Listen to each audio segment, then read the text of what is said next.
educating someone, it's not just like one way. It's like you're adapting to their way of learning, and then you want to bring out the best in them. But then like going back home as well, just seeing like the humanitarian, just like a way of giving back. So then I was like, okay, I know how these two things like move me. I was just wanting to find a blend. How do I put the two together? And that's when like I just had those like two possibilities. So humanitarianism and education.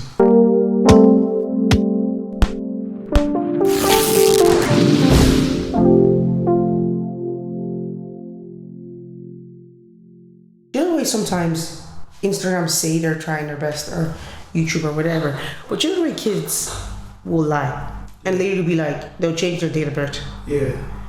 I don't know, like how much work is being done to make sure that that's being clamped down on. Well, you know, if you're Instagram, you have investors, you have shareholders, and everything is the matrix. It's all about numbers, you know. It's matrix, so they wanna show as many as user growth as possible. Because like if they don't do that, next quarterly report, the shares will go down if it didn't grow much. So you want to make signing up as easy as possible. Of course, you're not gonna try and say that. Prove your age. Yeah. Post your passport. Everything, all of that is secondary. The first thing is make money. And when you make money, it's to show that you have the attention of everybody. I don't care how old you are. I'm not really going to bother like getting your verification. Have you ever tried to renew a passport? You know how they verify that stuff? Send photos, do this, do that. If they wanted to, social media could be like 100%. But that's not the goal. I mean, if you go on the dating apps like Bumble, it'll be like, you know, do this or put your phone up, whatever. They could do that. They can make the kids prove that they're whatever age that they are. They could, if they wanted to solve the problem, they could. Exactly. Which, what I'm now hearing is, it's the government. The government to clamp down and be like, y'all need to make this happen. Yeah, like, it's really a game to me. It's a game. So what I'm hearing from that is, because I keep trying to make conclusions, it's the parents. They need to take those phones and flush it in the toilet. And the phones are useful because, you know, you need to be able to contact your child, but fair play. But bro, actually like drill down and actually like try because it's so hard. I know a kid who is into coding and put like all sorts of like passwords and coded his iPad in a way that when the parents log in, they're seeing, this kid is like 12, they're seeing like a whole new interface, you know. And turns out when they drill down into all of this, he just had some videos, not great videos, but videos of kids fighting in his school that he was trying to hide. But bro, this kid went through new levels. And as a parent, like I'm not a parent, sorry, as a parent, as a future parent who wants to encourage coding in my future kids, that's kind of scary. And it's funny how you said it before we started this conversation, how AI is scary. Yeah. I think parenting is only going to get more challenging. I mean, it's already challenging. In fact, it's really hard to parent in 2023. But in 10 years' time, it's going to be almost impossible. Exactly. Because how can you code a whole new interface onto your iPad? So they log in, and it's a different thing that they're logging into. That's amazing. That's amazing, says the guy. I mean, that's so cool. The boy in you is coming out, I'm not even gonna lie. Yeah, that is actually, well, like, think of what they can do with that talent. Imagine you just like... If you channel it in the right way. That kid is gonna... Like he's going places. Yeah. Maybe not the right places, but go places. They have time to correct that. Yeah, they have time to correct it. He's really young. He's really young. The talent is there. The interest is there. Yeah. You know, and it's creativeness like that. Yeah. And you know what I think parents also need to be aware of is when you find your kids doing creatively bad things, don't necessarily shut it down. Yeah. Like be inquisitive. How do you do that? Yeah. Because then you can maybe find a real talent that can be legal. Yeah. If we don't like kill it with like, how dare you do that? We're gonna, you know. But if you were inquisitively going, okay, that's not good, but how'd you do it? Maybe we can get them somewhere. Because a lot of the kids who are deemed and labeled as aggressive, bad, whatever, all these labels they be getting, somewhere in the midst of all that noise is a lot of goodness. It is, yeah. And if we don't focus on the wrong stuff, maybe we can. What's that word you said? Educate means. To draw out. Yeah, maybe we can draw out the good stuff out of all that noise and put them on the right path. There's this song. I'm not one of those people that quote songs, but it's Andre 3000, and it's basically talking about this mom giving out to her kid, because he was out doing whatever. Oh, yeah. And he was just saying you can't tell a kid selling is wrong if you don't. You can't tell a kid selling is a sin if you don't offer a better way to win. You know, so like you said, there's a lot of goodness in that, but instead of coming down too hard, just show them a better way to do it. How they can use it for good. 100%, because what kids learn is how to hide better. Yeah. And if you frustrate them enough, they will learn that, okay, mommy doesn't want to know about these type of things. Yeah. So I finna just hide it better. Something in there drives them, you know? Oh, yeah. All kids are like mini scientists. But a lot of things they do is for the first time. You're just experimenting. And you don't really think about the good and bad about it. But you're just genuinely curious. You're just experimenting. And then, it's up to the parents that decide, nah, this doesn't work this way because these are the consequences. So this is good, but maybe you should try it with this reagent. You should try to do it this way. Redirection. Yeah, it's just redirection. Just gentle redirection. For kids with autism, there's this whole thing about you obviously can't shout at them. Or kids with ADHD, you obviously can't, it's literally pointless. Yeah. So you're meant to gently redirect them. Yeah. And of course, it takes quite a lot of effort. But it's like you said, presenting the alternative option. Yeah. And I think for kids who are, and this is not easy to do, and by no means are we here saying parenting is easy. But for kids who are difficult per se, and I don't like that word difficult, gently going, well, maybe you could try this. But maybe you could try this. Or maybe you could try, gently giving them the alternative. It's funny how I was self-talking today. I said to myself, okay, we need to calm down. And then I said to myself, this isn't very useful. I've already identified the fact that we need to calm down. Are you going to tell me things to do here? Or are you going to keep saying we need to calm down? Because chanting the calming down part ain't doing nothing. So, it's not about telling someone the obvious, stop doing drugs. I mean, it's the most stupidest statement that ever was. They already know that. Yeah. They're addicted. They know they need to stop. You know what I mean? So it's more of a thing where you actually present an alternative. Yeah. When you have a craving for XYZ, maybe go for a walk. Yeah. That's genuinely useful. Versus you need to stop, being lazy. That's a terrible statement. Stop being lazy. What's that going to do for anybody? No, you don't condemn, but you provide solutions. You provide solutions, creative solutions. Yeah, so, because I'm sure, they would stop doing drugs if they could, knew a better way. Or if they stop, if they were 14 and really difficult to get to go in the morning and you're just screaming. But, no, respect to everyone that deals with have someone that's, they call it neurodivergent now, a word. Okay. So people with ADHD or anything, that spectrum is actually wide now. Bro, that spectrum is everybody as far as I'm concerned. Yeah. I think I'll be on it. No, I'm not gonna lie to you. I don't think there's such a thing as normal anyway. No, there's not. That's the thing. When you say neurodivergent, technically we all are. We all are on a spectrum of a kind. We're all wired different. I'm telling you.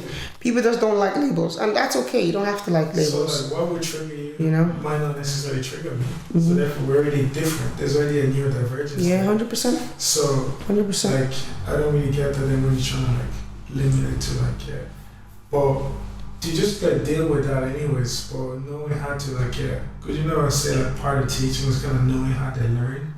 But you really have to get to know the person ADHD, not even ADHD is that bad, but whatever the person's suffering from. So that takes a lot of patience, a lot of time, a lot of love to do that. So respect to people who actually do it. To be honest, respect the parents. Respect the parents, yeah. Respect the parents because even if you have a so-called normal child, kids will push you. They'll test every button you've got. They would, yeah. And you're a dad, so you know this. Yeah. So respect the parents. And as a child myself to a mom, I know I press her buttons. I press her buttons every day. Every day. It's actually very hard to not press a parent's buttons.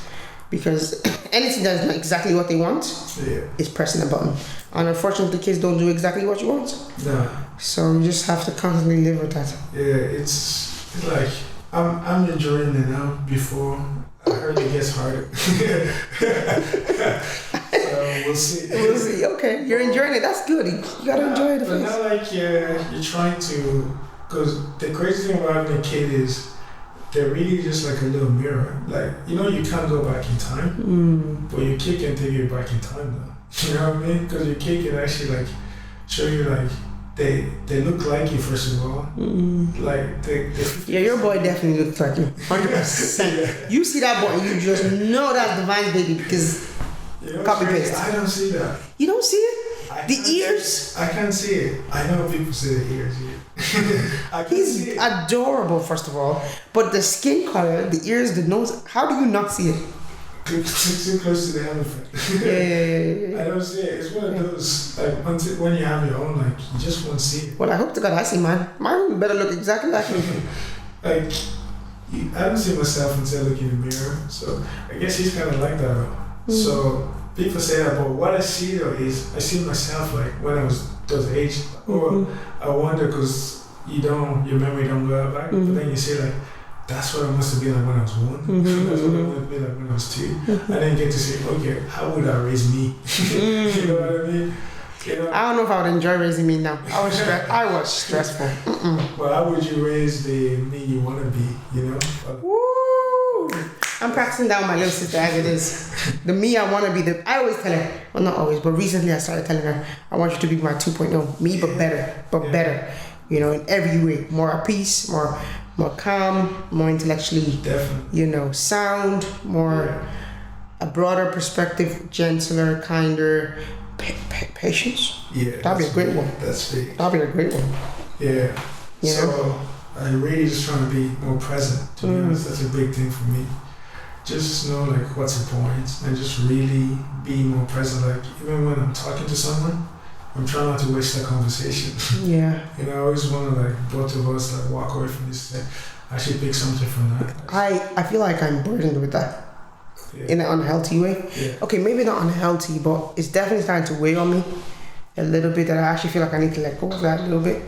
Where I feel like I'm talking to people and in the back of my mind, you say something to me, I'm thinking of solutions. I want to leave you better off than you came. Yeah. And you know what's exhausting about it? It's not even doing that because that comes to me so naturally. It's that sometimes I don't get that in return. I find it very, very disheartening. I find that sometimes I'll say something to someone, something that's really on my mind, something that's bothering me, and people be like, oh, thank you for sharing. Or they'd be like, oh, I hope saying that made you feel better. No, it didn't, sis. You need to tell me something that's actually like, tell me something that's, what is this thing with people and just sitting there and letting you talk? I don't understand it. It's a two-way. Tell me something that's going to help me. What you mean, I hope, saying all that I helped you? No. See what I mean? Like, education. It's not passive. Bro, and that whole, if one more person says thank you for sharing, I will flip out. Because I can share to myself. I self-talk. Yeah. If I tell you, I want you to say something in return. Help me. Okay, you can say thank you for You know? You gotta follow. Follow. Bro, I'd be like, the Lord is good. Like this. Just like, contain your damn self. But honestly, I find it very exhausting because I feel like I'm giving, but where are the people who are, responding in return? Yeah. No, I feel like you'll enjoy poetry now, you know? I look forward to it. That's gotta really be like, it is an exchange. You know? Yeah, we need it. We need community. We need community. More than that. Healthy community. Yeah. Well, going to your mind racing, like, that's the same with me as well. Because, like you said, you could be telling someone, but then you're wondering, like, a problem that you didn't solve a few days ago. It could just be a problem. But I started, like, it's not even a flex, but I started learning how to meditate, like, maybe 3 weeks ago. Okay, very It good. was always in my radar. It was always something I wanted to do. Because it was getting ridiculous. Like, just like how... I said it was getting ridiculous. I'm trying to be more present, but my mind was just like thinking of so many different things. I didn't enjoy it anymore. And in a way, like, I could not move. and then you get drained. Yeah, it's draining. Your mind's been running. Listen, I suffer with like insomnia. Yeah. And when I use the word suffer, I mean I suffer. As in, this is not a low-key thing that's low-key bothering me. Bro, this is affecting my life. Damn. It's affecting my life because I'm not sleeping because the mind's racing.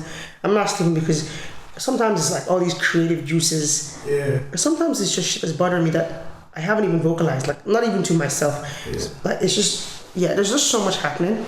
And slowing down at this point in life for me is a necessity. Now I feel like I have to figure this out, and I have to figure it out ASAP because it's reducing the quality of my life. Also, I'm really concerned about the long-term damages that this is doing to me. Yo, sleep is number one. I know. I say that, and like I don't struggle to sleep, I sleep late. Okay. Yeah. The grinder when you're sleeping late, hustling. Yeah, like sometimes it could be more. I don't have a routine for my sleep, and that's really bad. So, but I want to get to a routine. But the same thing is, I'm abusing my youth because, like, I can get away with it now, but you don't really get away with it. You don't. It catches up. Yeah. And I've had enough crises in my life now that I know that everything I do on a day-to-day basis matters. Yeah. And I think I far left the whole I'm young and I'll be okay. Yeah. I'm like, bro, I'm getting older. And I want to live at 50 and not be on medication. Exactly. And 50 is not even that old, but if you look at the population and the amount of people on medication these days, it's scary. I don't even know if I should use the word shocking or scary. Have you read that book, I Live? No, but I must add it to my read list. Oh, you should. It's by a doctor. Okay. I hear you just saying, like, he just told me, like, all the conditions people be dealing with and all that, essentially it just accumulates over time. 100%. Your body summarizes data and manifests it. Yeah. That's what it does.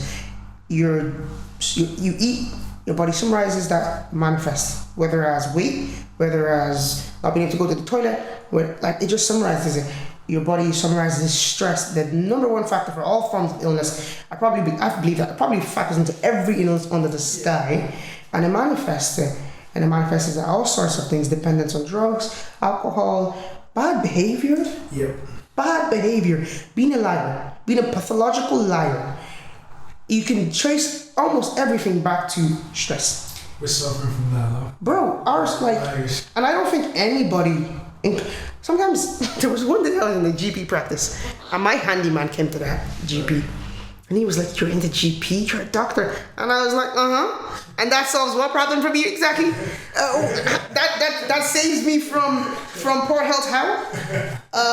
It's all it does is give me information. It increases all the possibilities of how things can be wrong as far as I'm concerned. Doesn't necessarily, and another thing I learned very recently is if I don't apply the same principles I'm advising people to apply, I will also suffer. I don't know why that took me too long to learn. It took me a while to. That's exactly why the guy did it. That's took me a while. Why the guy wrote the book. You know? He was helping people, but then he wasn't helping. He was, well, let's talk about that. Poor doctors, man. I know. They're suffering. They're suffering because we are here telling people to sleep right, telling people to not be stressed. We are stressed. The job is extremely draining. We don't be sleeping, night shift. Horrible shift patterns, 24-hour call. I know some surgical guys on 36-hour call. Jesus. It's unhealthy. The stuff that the government are having us tell people not to do, and then they're having us do. See what I mean? Those are the people. It doesn't make sense. Influenced by. Doctors don't even have a regulated lunchtime. You take lunch when you're able to take lunch, and this is like. And we're supposed to tell people to eat right and drink water when we don't drink water ourselves in a 24-hour shift. Like it doesn't align. But nevertheless, I'm not here to rant. It's a positive space or whatever. Our values, man. We say things that we don't necessarily do, and I think anyway at this point in my life anyway, my health is my responsibility. I'm not really trying to blame nobody or nothing. I'm trying to take care of myself. Yeah, it starts now, like because I ain't waiting till I'm 50 to then realize that oh my God, I've done damage myself with anxiety and stress and for sure. I know already now that it's not going to be worth it, so why live my life like that? Exactly. So I know that at age 50, I'm not going to be like, oh my God, I treated 500 patients. I feel amazing. No, I'm not. I'm going to regret it, bro. If at the age of 50, I'm on medication because I'm not dealing with my anxiety, I don't care who I've helped. I will hate it. Exactly. So like what you just did there, you know, you're thinking long term. I'm thinking long term. At 50, I want to jump out of bed. I want to run after my child. I want to be able to keep up with them. Yeah. I want to be able to be a parent. I want to be able to be active. I want to play football with my son and not feel like I'm going to die on the field. Yeah. Do you know? Yeah. It's the small things. Yeah. And I'm not going to pretend like at 50 I can just go to the gym and fix it all. Nah, exactly. So a lot of damage is done. It's hard. It's hard, but it requires this mentality where like every day counts, especially when it comes to your health. I know about long-term goals. Long-term goals, you know, try your best. Try your best to make money. Try your best to save. When it comes to your body, every day counts. Yeah. It's yeah. Like there's no, either you come to terms with that, accept it, and literally try your best to live your life to match that statement, or you don't come to terms with that and you live with the consequences. Yeah, like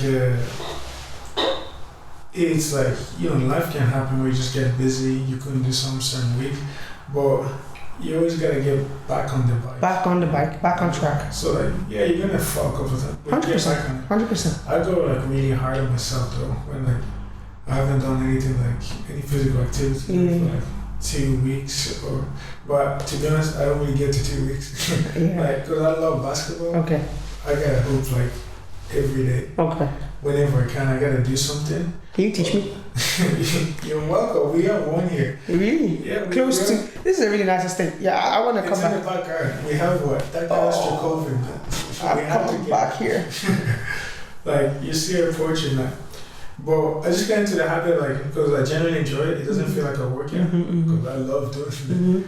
And then I just started picking up like a new sports and new hobbies. Like I used to hate running, and then like I learned how to run. I learned how to run and I still hate that running, so I don't know what to do about that. Find something else. Cycling. I started cycling. You gotta start it's beautiful. Finding hobbies that you can take with you the rest of your life. Yeah. Cycling is definitely one of them. 100%. It's so exhilarating when the wind is blowing against your face. Yeah, exactly. It's a beautiful feeling. And it's so you good. feel one with nature.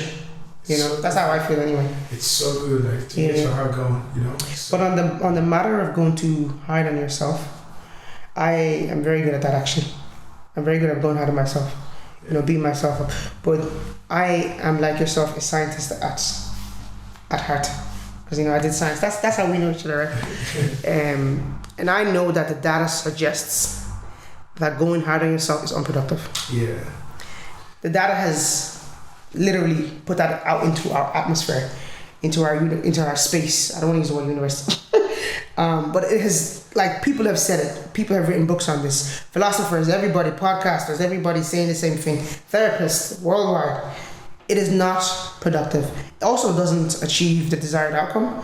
And as someone who's very, very goal-orientated, I'm like, okay, if the data is suggesting that being hard on myself does not achieve the goal, I best stop. Yeah. And recently I found myself so kind because I'm like, scientifically speaking, it's better for me to be nice to myself. Yeah. Like, scientifically speaking, if I have a goal and don't meet it and I say, oh man, you're gonna be okay, I'm more likely to hit the goal tomorrow.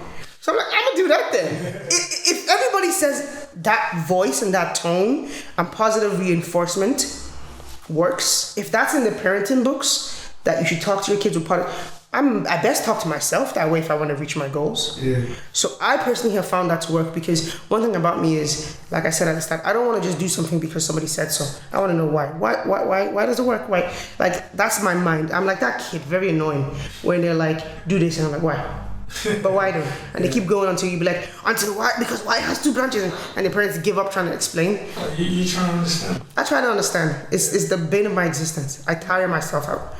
But I respect that. Like, you wouldn't have it away. Well, I personally, if I don't go into the why, I can't accept it to be true. It's actually a problem in and of itself. Sometimes I tell myself, we're gonna let this one go. We're not going to investigate this because we don't even have time to keep doing this to every problem that comes up in life. And sometimes I tell myself, you're going to have to trust this information. And that's that. We're not going to ask questions because I don't have time. But for this one, this particular thing about beating myself up, I personally feel like I figured it out. It's not efficient. It's a waste of time, and I'm too invested in saving my time to be wasting it in an inefficient way. Yeah. Like, why I did chemistry. Why did you do chemistry? Because you like maths? Because that shit is difficult. No. Because like you, I wanted to know why. Yeah. Chemistry takes you to the atomic level. Yeah. Biology does too, kind of. That's like, biology is about, for chemistry, you actually go to like the cell, you go inside the cell, you go beyond the cell. You go like, because oxygen and hydrogen being here. Yeah. So that's as far as I can go in my why. Yeah. So I was just really curious. Even as I just used to break toys apart just to see what's inside. How does it work? I was encouraging her to do that. It's a bit wild to be encouraging a 15-year-old to break toys, but you do have to go back to that inner child. You do. Like, you do. That's and ask questions. If you don't ask questions, you will never solve problems. Ever. Yeah. Ever. You will solve nobody's problems. And you certainly won't solve your own problems anyway.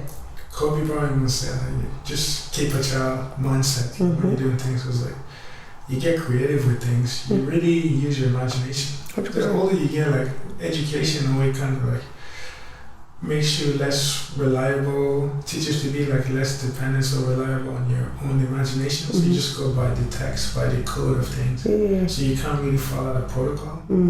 So in a way, it's like really, restraining. So whereas your mind is just like, it can take you anywhere. It can take you anywhere. So you always gotta keep part of it. You have to explore. If you like something, why do I like it? If you hate it, why do I hate it? There is so much to be learned in the data. Yeah. The data is what counts. The thing itself is irrelevant. The fact that you enjoy music in and of itself is irrelevant. But why? Why do you like it? What about it excites you? That's where that's where the future career is. That's where the future business maker is. That's where the innovator is, the entrepreneur is. Definitely. It's in the why. You gotta find your why. That's crazy. I actually wrote a poem on that.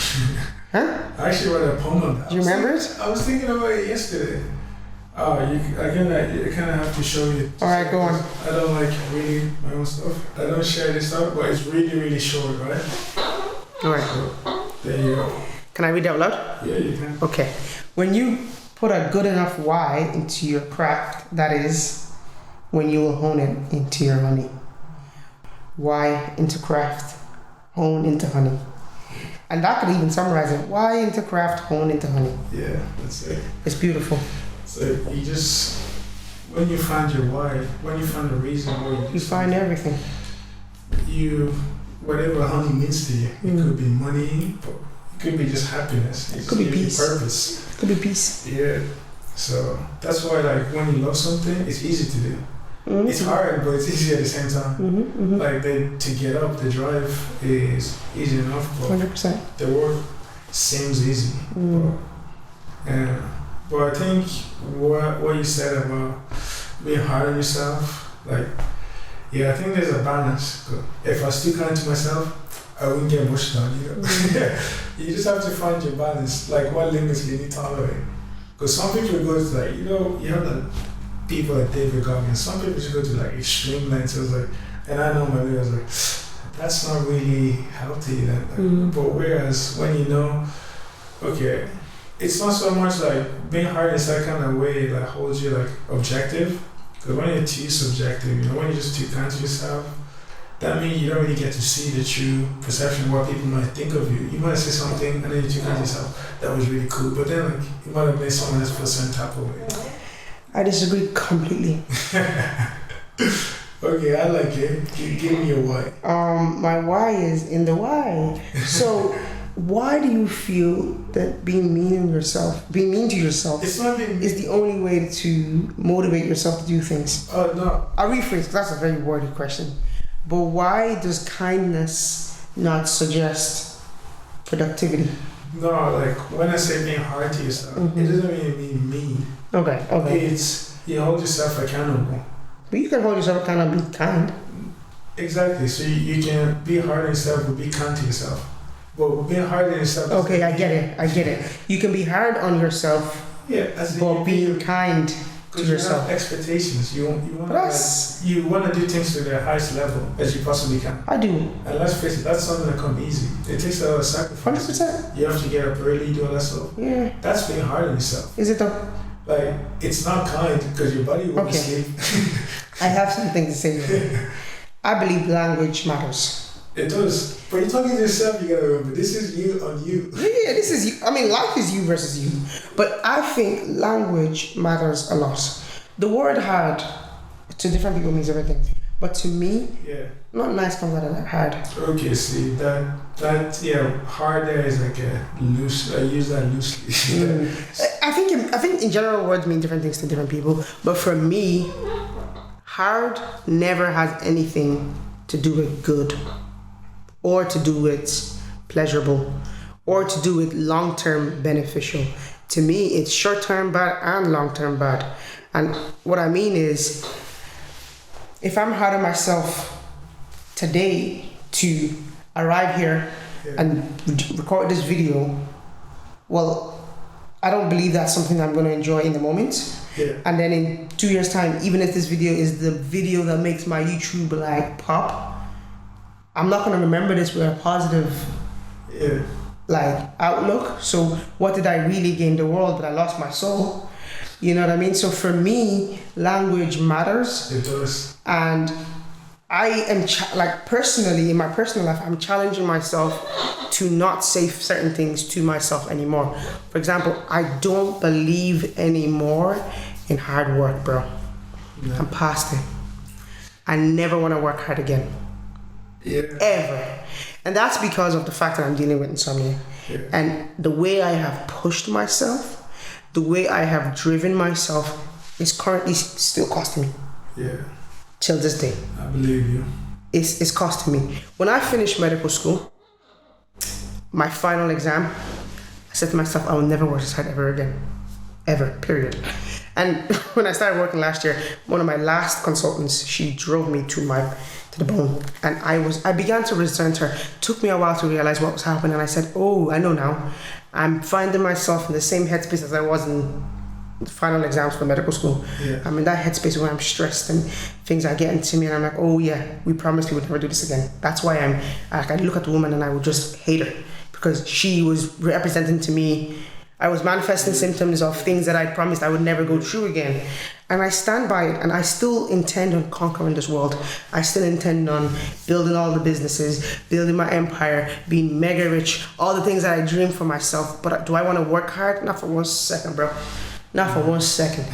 I just think that as a society, this is not for everybody. This is not for the lazy man who's finding it hard to get up when they set an alarm. This is specifically for the hyper-wired, hyper-productive, goal-orientated type A personality person. It's not for everybody. Yeah. Because honestly, some people need to work hard. They need to get up in the morning, move their butts, and do something. But other people who are doing, to be honest with you, they're just doing. They're not even necessarily putting things together and actually making it turn into something useful. They're just so busy trying to grind. They're grinding in 7 different directions, #me, that they need to actually coordinate that energy, put it into one place, and achieve a goal after the other and be systematic. Yeah. But I'm at that point in my life where, what's the point of achieving it if now I'm a doctor and I can't sleep? Yeah, exactly. What the hell have I achieved exactly? Like, what are you looking for? You don't want to work hard. I don't want to work hard. You want to work right. I want to work right. I want to enjoy every single waking breath of my life. Yeah. I recently lost my auntie, and in the funeral, as I watched them lift this woman into the ground, I said, everything is meaningless. It's pointless. Yeah. We're all wasting our time. We're going to the soil. Nothing means nothing. Goals are pointless. And I came out of that going, I best enjoy this life. I better be happy. I better be happy. There ain't no excuses for not living one moment of my life in extreme happiness, bro. I need to work on that, because I'm going to the grave. Whether today, whether tomorrow, whether in 50, 70, 80 years. And I pray to God for a very, very long and fulfilling life. But we all go into that grave one way or the other. So if I achieve it all, and I'm this multi-millionaire, YouTube freaking extravagante, consultant pediatrician, freaking everything I could ever imagine and then some. Can't sleep, can't eat, on 50 billion drugs, don't even like half the things I own. Sorry, why did I grind again? why did I not sleep? Might as well never ever go to work, stay on the dole, take the government's money, freaking have healthcare for free, send all my kids to school for free, achieve nothing, and still go to the grave. And still go to the grave. But you want like a purposeful life. Yes, but I don't want it at the cost of my health. Well, a purposeful life is like, you always get like it doesn't feel hard, that's what I mean. You want to do something like, you want to work hard, you want to do something meaningful. So every step, every act you do it with love, right? Mm-hmm. Yeah. Love is paramount. And like, there are like elements of it that's like hard, but it doesn't feel that way. So what you associate with heart is the feeling that it gives you. Maybe because like, your heart wasn't in it, because it feels different. But when your heart is truly in it, I say that because like stand-up toast is like the hardest I ever worked for. At the same time, it's the easiest I've ever worked for. I don't know if it was the easiest, but it gave you the most job satisfaction. That's what counts as that. That's where the balance is. And like, if you drop dead after that, if I drop dead after that, it was happy? so worth it. Yeah, because like, for me, that's not enough anymore. It was like, you do something that like your heart wanted, you did it for you. Like, True. There's like True. meaning to that. That's all it is, just the meaning. True. Life is about meaning and all of that good stuff. We're creating meanings. We're creating. Do you know, I'm in agreement with you, but I don't want things to cost me anymore. Yeah. You know why? I ain't Jesus. And I ain't here to suffer. And you know what? Do you know that hashtag self-life thing? That's me. I want luxury and I want it today. At my current budget level, I want to be at peace. I want to be, to be honest with you, my life thing now is two things: happiness and peace. And does that mean that I don't even watch that much TV? I'm not a lazy person. I get anxiety when I sit down and do nothing. It bothers me. I'm like, go do something with your life. Yeah. Half the time. I'm like, why are we not doing something here? So I'm, again, like I said, this is not for the average person who's struggling to do their to-do list. This is a message for people who are genuinely always grinding. People who grind anyway, need to really think about the long-term cost, because it will cost you. And we need to be sure that we like what we're trading. Yeah. And I have already concluded that I don't like what I'm trading. Yeah. I don't like it at all. It costs you too much then. It's costing me too much. It's not worth it. Well, as long as it's right, just find the right. Find the balance. Find the sweet spot. Yeah, just find the right work for you and it all just be. Looking for a quick and easy way to get paid and receive funds in foreign currency? We've got the perfect solution for you. With the Mima business payment link feature, you can create a custom link that customers can use to pay you directly and convert it to your local currency. It is fast, simple, and secure. Sign up with Mima Business today to get started.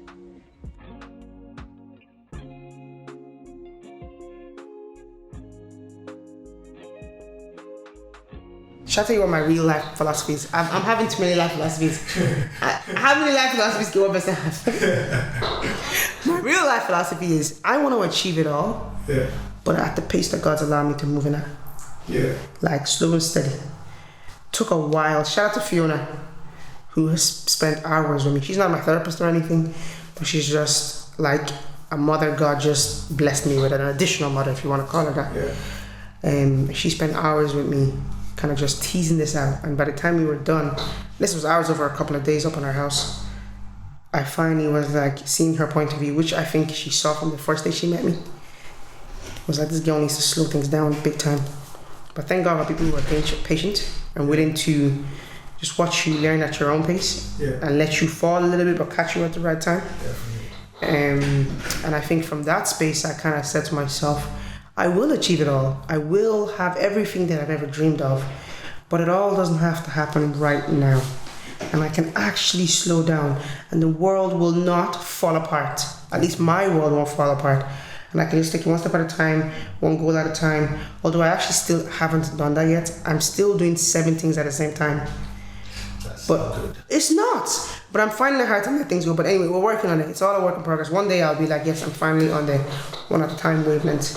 But I just think we need to evaluate what we're trading off. It's a marathon. It's a marathon, not a race. Like, you're still moving, bro. You're not sprinting. Yeah. Exactly. You can't burn the bridge at two ends, whatever that phrase is. Yeah. We just need to take it nice and steady. Move, but not too fast. Move, but not too slow. I think you're right. Because I try to, whenever I get a chance, I'm out of here. Whenever I get a chance, I like to go travel. Yeah. You know, like I gotta treat myself. Yes, soft life, baby. Soft life. Hashtag it. Like this grinding thing, it is not easy. Yes. You gotta be kind to yourself. You gotta be kind to yourself. You gotta know when to walk away, take a break, Yeah, come back. and it's efficient. Yeah. It makes you productive. It does, yeah. Because you step away, you come back refreshed. The work you would have done in 7, you can do it in 3. Yeah. Yeah. You can condense it when you're hyper focused. But if you keep tiring yourself out and freaking pushing and pushing, the quality of the work you're producing is it really good? You know? Yeah, again, you just want to work right. You want to work right. Form follows function. It all goes back. It all goes back to the basics. The basics. Yeah. The basics. Do you know who has it all started for themselves? 2-year-olds. They play, Yeah. sleep, have their nappies changed, eat right, and then they nap. Yeah. That's if we were all doing that, napping in the middle of the day. You know, that's We would be efficient, functioning adults. You see how quick kids go through like a spectrum of emotions, just like that. You can cry, and then 1 second later, he's laughing. Don't you want to do that? But I don't know if I want to do that. I'm not gonna lie. That sounds crazy. But like, they don't hold on to anything. Yeah. So They have it right. That doesn't weigh you. Yeah, they have it right. They have it right. There's lots to be learned from kids. Like kids can just like they be mad at you, and the next minute treat you like your best friend. They just let it go. But when you're mad at someone, you might not talk for the rest of your life. It's kind of scary. It is. It's kind of scary. For our kids, are just able to just forgive, just let it go. Yeah. That's what you try to do when you like learn to meditate. You're just trying to let it go. They keep bringing up this word meditate. I'm trying to avoid it because I don't believe in it. I'm telling you, it's a game changer. Prayer is the game changer, bro. Let's not argue this thing. Oh yeah, they're all related, you know. Kind of in certain ways, but not the same. But it allows me to like take a moment for yourself. 100%. Just say, yo, how you doing today? Yeah. Oh yeah. How do you feel today? Check-ins. Yeah, it's just that's it. Like, It's needed. so I was like, how do I not check in with myself like that often? But I'm trying to build into like a routine. Yeah. Apparently, you have to do that for like every day for 6 weeks. To get it as a habit. Yeah. So I think it's absolutely necessary. I check in I think frequently. so. That's something like I didn't do too much of. I can do maybe like at the end of the night, but it wouldn't be like meditation. You know? This is where I'm more like learning how to like let thoughts just like go by. You're not trying to think of nothing is hard. It doesn't really work that way. Thoughts can go, but you're not fitting into it. It's not possessing you. You possess the thought. 100%. You're in Let control. it go, and then you can redirect your focus like in the moment. Yeah. So that's kind of like what I've been learning from it and trying to practice. Where are you learning it from? Yeah, I use Headspace. Yeah, okay. Good I spot. got the Good, free trial. My free trial is expired. Yeah. No, you definitely. Headspace is definitely recommended by the HSE. Did I ever do meditation? I don't think so. But I did something else called coaching. Yeah. Similar principles. Actually, wait, is it really similar principles? No, coaching is more of like they use some term called Neurolinguistic programming, which is self-talk. How do you talk to yourself and really drilling into the voice of the speech and like also just helping you like break habits really. Yeah. But not just break them, but replace them with other habits. I found this stuff to be life transforming. It is. Life transforming because it goes from calm down to this is how we calm down, like giving you genuine you're learning how approaches. You're getting the manual to Yeah, and it's actually giving you the skills to self-therapize rather than like it teaches you questions. One of the questions that my coach at the time, I've done it twice now, one of them at the very first one asked me was, is this serving you? And what that did for me was it took all the noise in my head and it formulated it down to a yes or no. And I had to choose, is it serving me or not? Because what I had a wonderful habit of doing was looping things in like a loop, like having the same thoughts on a loop. Yeah. Horrible experience. It's not good. No, but that question helped break that loop. That's what? That's me right there. Yeah. Just replaying it. I don't want to. Bro, it's annoying. If it messes up with your emotions. Mess up with all sorts. But that question forced me to break that loop. Because is this serving you? Made you go yes or no? And again, the scientist or the dataist or whatever you want to call it, that makes you go, okay, yes or no. And if it's a no, I find myself in a position where, okay, well, are we going to be a prick and freaking continue the same? Or are we going to step up, deal with the data, and change? Because when you take a situation that's like spiraled and you narrow it down to yes or no, you now have no option. Everything after this is now your fault. Because you gave yourself 2 options, not 7, and said, is it good, is it bad? And we all know what bad means. Bad means we need to change. And so it really just took a lot of things, turned it into an algorithm that was actually useful for me. It was honestly life-changing. Is it help? Is this serving me? If the answer is no, then what am I doing? Am I getting out or not? Yeah, I like that. I need to use that more often. You do. Try it out. Try it out. Is it serving you? If it's a no, we got to do something about it. I've been doing that with friends though. Quote unquote. That's a tricky one. I'd be like, is this person like, are they on the same page? Because you're trying to evolve. That's the whole, you're trying to evolve. But then like there comes a point where something that's a tricky one. It is, but you know why? We cannot categorize people that simply. We can't. No. They're too complicated. It's energies. That like, I know what energy I want to be around. And what I should be around. Because at the end of the day, long as you're a product of your environment.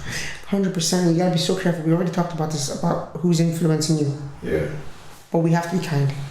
100%. You can become from a distance. 100% though. You can be 100%. I am late. You stay there.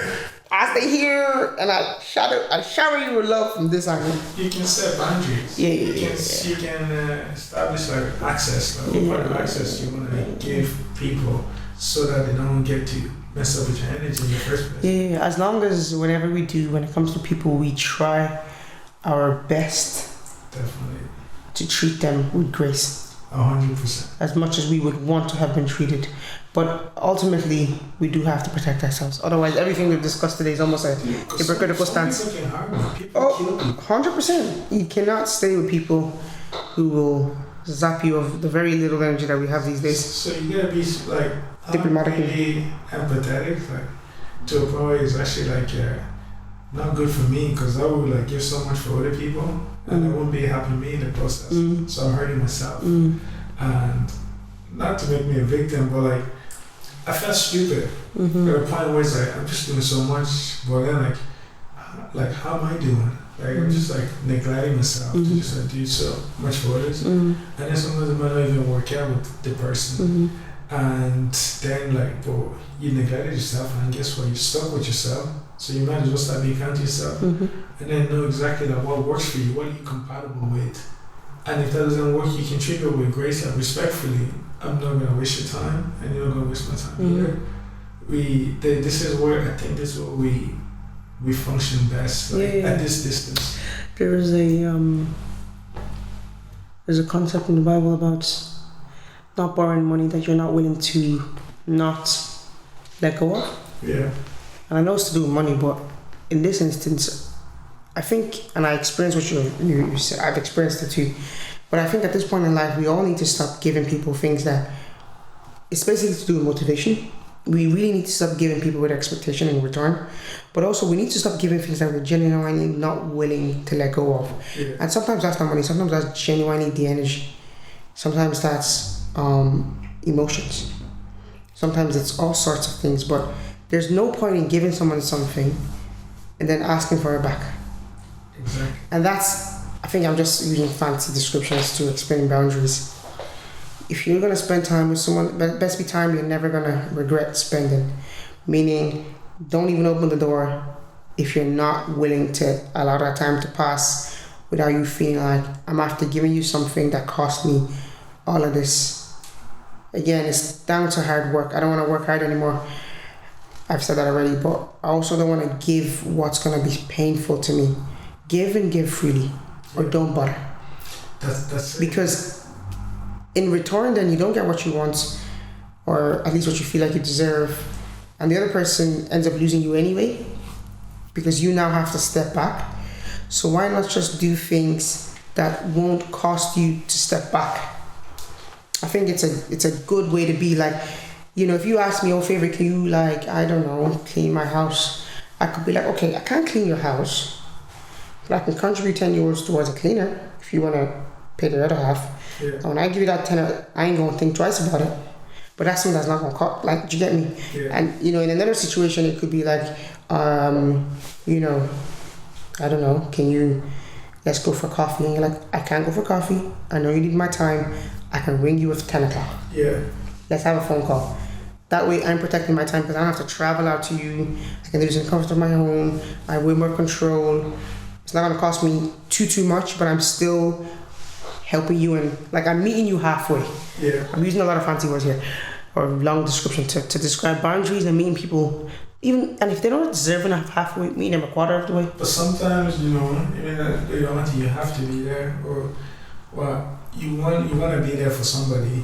It's the one kind of like, because people could be like, a person could call, your friend could call it like in a tough situation or something, say after a loss of a family member, but you were partying instead. So like, ooh. I mean, there are some things that deserve you dropping everything. Yeah. But not everything can not cost. everything. You know, you gotta have a criteria for what you drop everything for.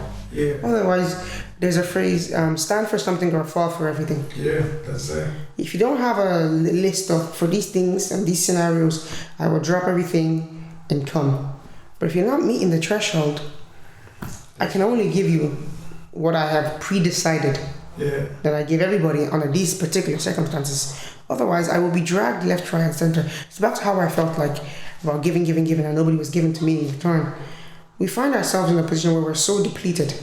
You're right. And then somebody genuinely needs us and we have nothing to give them because we're spent. Yeah. And sure, what's the point of that? That's my life right now. Nah, you need to conserve your energy. There's a book you need to read. It's called Essentialism by Greg No. I'm not even finished it yet. I'm track 11 I'm reading as an audiobook of 21. Fabulous book. Yeah. It will help you because it really goes deeply into, he believes that the essentialist does only the work of his greatest contribution and nothing less. So in the example of an employee, if you are a, I don't know, cleaner, that's a great example because we're not going to complicate it. As a cleaner, the cleaner who's an essentialist will only clean the difficultest of stains. Like the stain that no other cleaner can do. So if there was a mopping that needed to be done that any old cleaner can do, he would mop it. He would wait for the worst case scenario, the one in between the tiles that requires proper, because the essentialist believes that the highest contribution is the only thing worth our time. Yeah. The highest contribution, the one where nobody else can do it, or that's the work they do best. Exactly. So they don't expend their energy on all the menial things that somebody else could do, or is not their best work, like they do okay of it. But also he every chapter is different, but he really uses different life examples of like how to apply this. It's a principle, like how to spend your time wisely. Even family, when do you you have wife and kids, who do you choose in a scenario, or if you have, a job and priorities, and he really challenges the idea of multiple priorities. He's like, society has really ruined the word priority. It's like priorities should not have like IES at the end of it. Like we shouldn't have multiple. You should have one priority. Right. What is priorities? And I was actually listening to that going, that is so facts. That's like facts upon facts, because how did I get here where I have 7 priorities? It's not possible. That's a list. No, that's not it's not a priority anymore if you have multiple of it.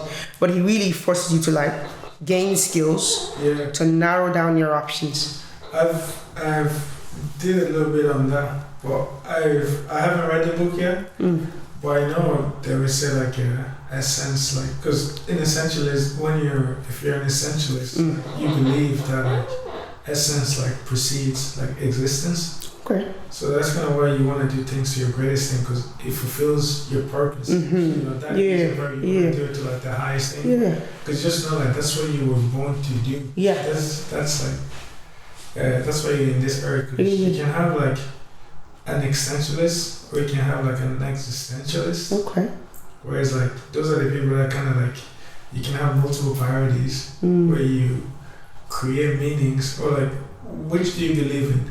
Do you think your purpose was predetermined, or do you think you can create your... Are you asking me this, or are you... No, I'm asking you. Oh, I believe it's predetermined. Yeah? Yeah. Do you? I'm actually not sure. I believe, well, see, and I'm looking at this from the Christian's point of view.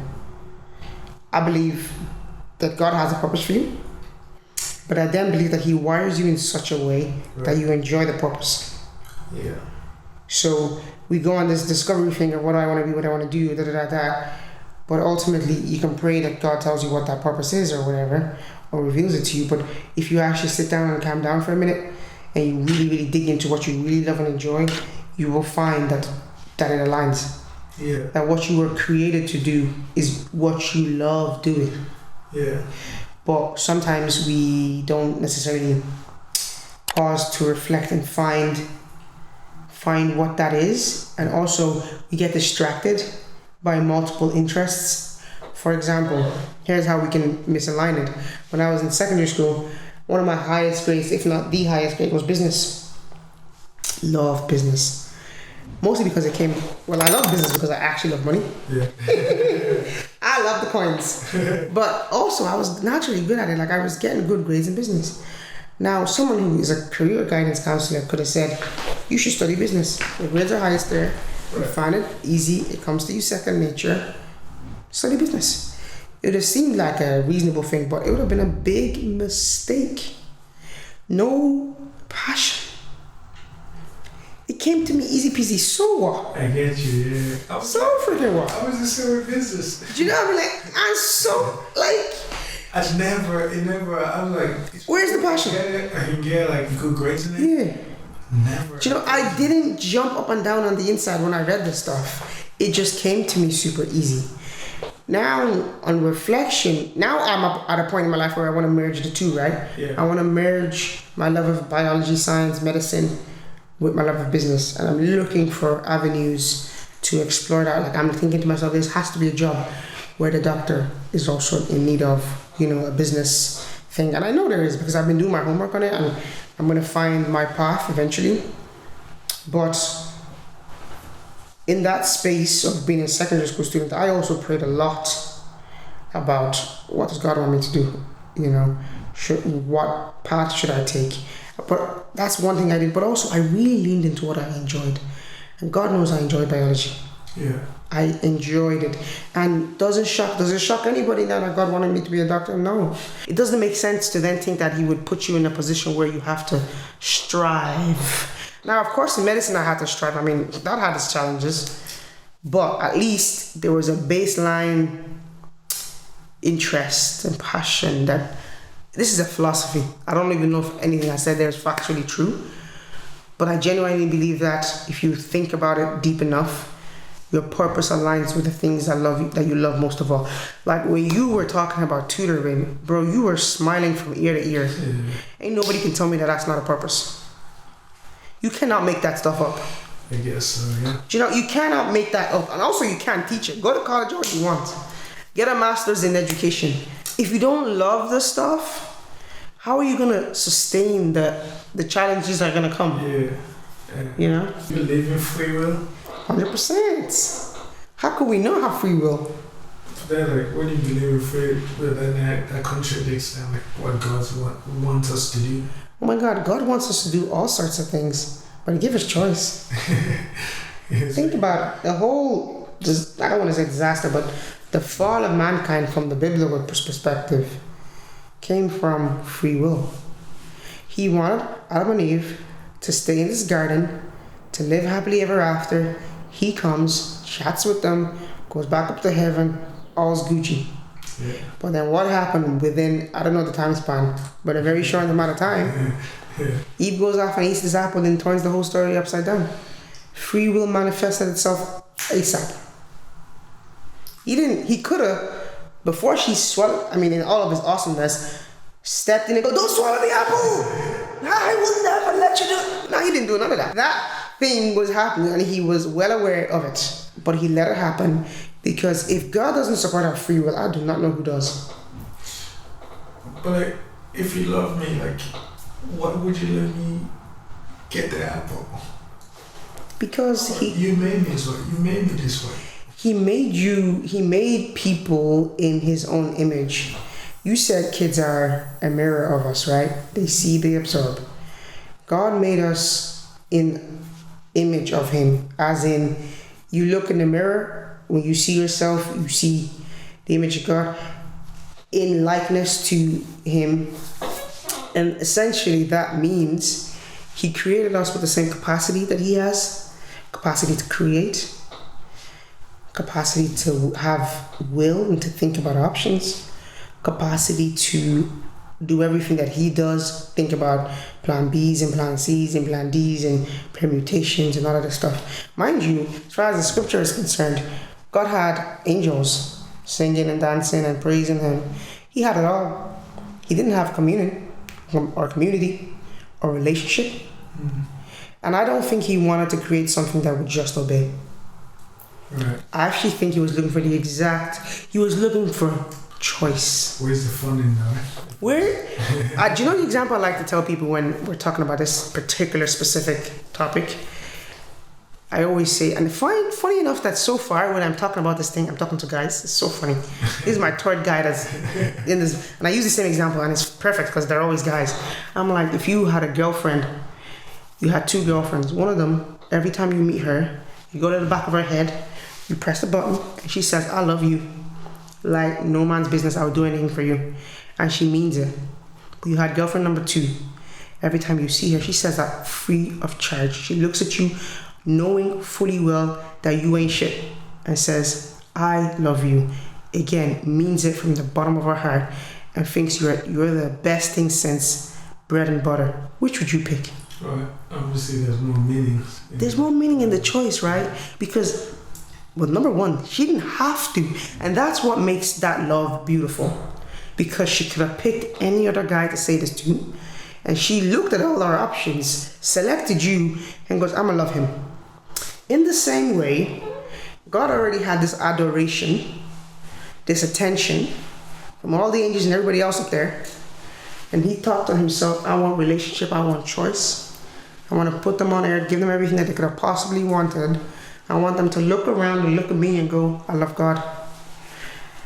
If you break it down to the bare minimum, God was looking for a relationship. The same thing that we're all out here trying to die over. Yeah. The same thing. And it's not funny, it's not surprising that we all want community and relationship because we were created in the image of God. God himself wanted, we want the same thing that God's love. Everything that you want, that I want, that humans want, God wanted it too. He wanted a relationship, he wanted security, it's the same stuff really. And of course it's the same stuff. He created us to be like him. It's not shocking that it's the same stuff. Yeah, I suppose. I feel like we're going to need a long talk on that. I think we should have it off camera. We'll be here all day. We'll be out here all day, but we also should have it off camera so we can really go into the nitty gritties. But I believe in the expansion of the gospel, but I do not believe in the subtraction of inquisition.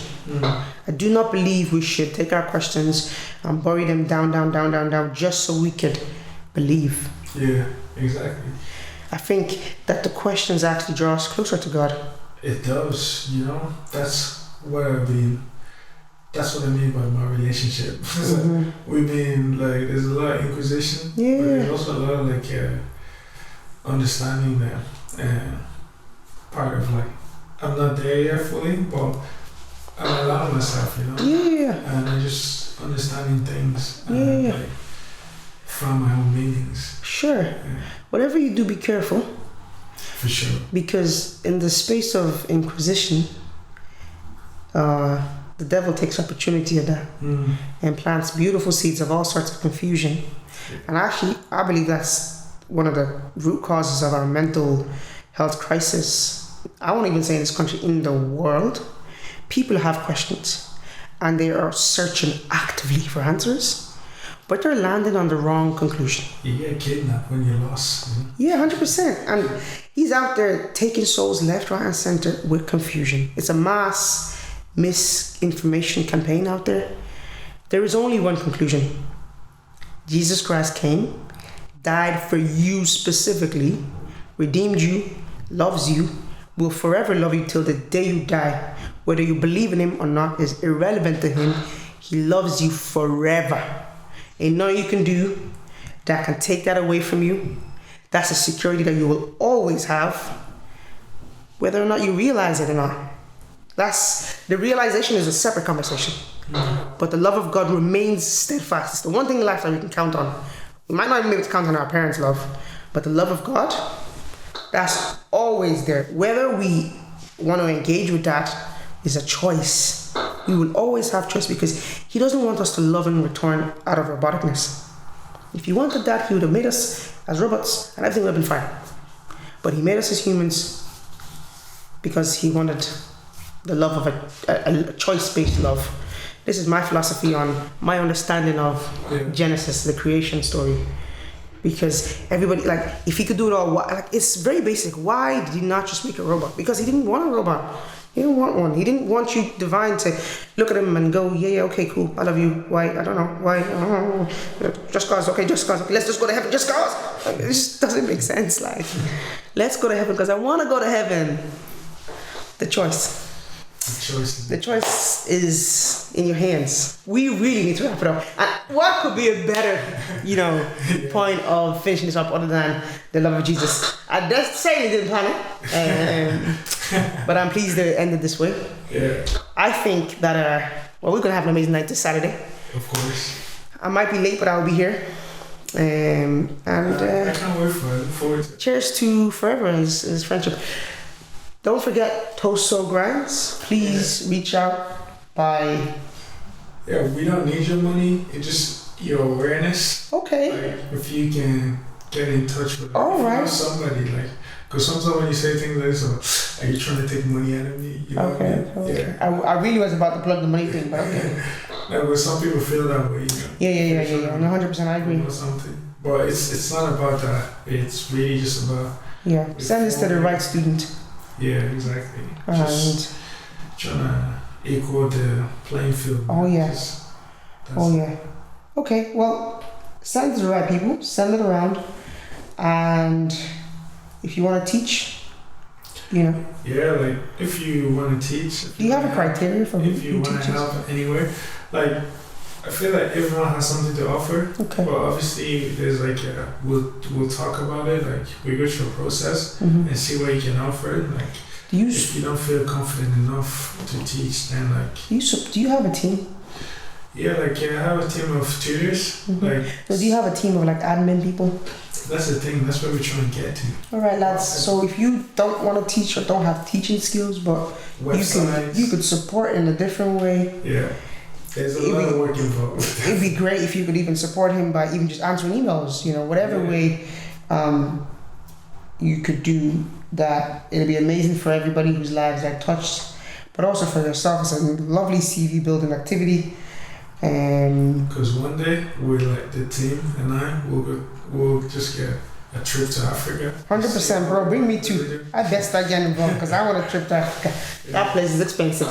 All right, on that note, thank you very much, everybody. The channel Strip, where we channel energy to learn new things and strip away negative misconceptions.